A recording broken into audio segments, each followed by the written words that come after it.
উপস্থিত সাংবাদিক বৃন্দ, গণতন্ত্রের মা, বারবার হারানো গণতন্ত্র পুনরুদ্ধারে অবিসংবাদিত নেত্রী, মানুষের নাগরিক স্বাধীনতা, বাক ব্যক্তি স্বাধীনতা রক্ষার আপসহীন এক কিংবদন্তি তুল্য নেত্রী দেশনেত্রী বেগম খালেদা জিয়া আজ সকাল 6টায় রাজধানীর এভারকেয়ার হাসপাতালে ইন্তেকাল করেছেন।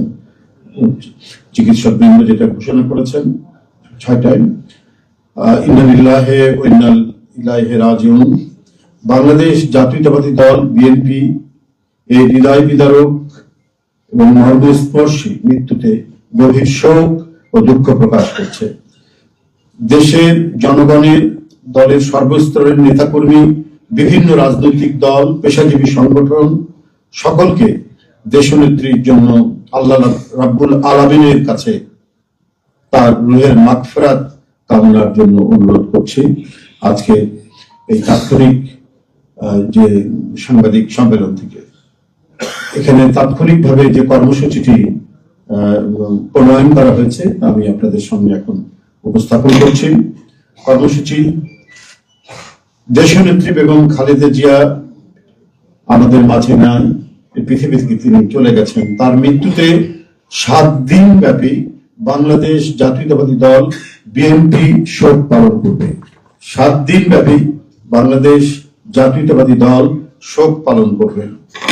কেন্দ্রীয় কার্যালয় সহ দেশের সকল কার্যালয়, সকল দলীয় কার্যালয়ে 7 দিন ব্যাপী কালো পতাকা উত্তোলন করা হবে। 7 দিন ব্যাপী কালো পতাকা উত্তোলন করা হবে। দলের সকল স্তরের নেতা কর্মীরা এই 7 দিন ব্যাপী কালো ব্যাজ ধারণ করবেন। 7 দিন ব্যাপী কালো ব্যাজ ধারণ করবেন। প্রতিটি দলীয় কার্যালয় দেশনেত্রীর জন্য 7 দিন ব্যাপী কোরআন খতম ও দোয়া অনুষ্ঠিত হবে। কোরআন খতম ও দোয়া মাহফিল অনুষ্ঠিত হবে। কেন্দ্রীয়ভাবে গুলশান কার্যালয় ও নয়াপল্টনস্থ কেন্দ্রীয় কার্যালয়, কেন্দ্রীয়ভাবে গুলশানস্থ চেয়ারপারসনের কার্যালয় ও নয়াপল্টনস্থ কেন্দ্রীয় কার্যালয়ে এবং জেলা পর্যায়ের দলীয় কার্যালয়ে শোক বহি খোলা হবে। যারা গণ্যমান্য ব্যক্তি আছেন সেই শহরের এবং আরো যারা মনে করেন বিভিন্ন রাজনৈতিক দলের নেতৃবৃন্দ, সেই শোক বহিতে তারা মন্তব্য করবেন এবং স্বাক্ষর করবেন। মরহুমা দেশনেত্রী বেগম খালেদা জিয়ার নামাজে জানাজা ও দাফন পরবর্তীতে জানানো হবে। মরহুমা দেশনেত্রী বেগম খালেদা জিয়ার নামাজে জানাজা ও দাফন পরবর্তীতে জানানো হবে।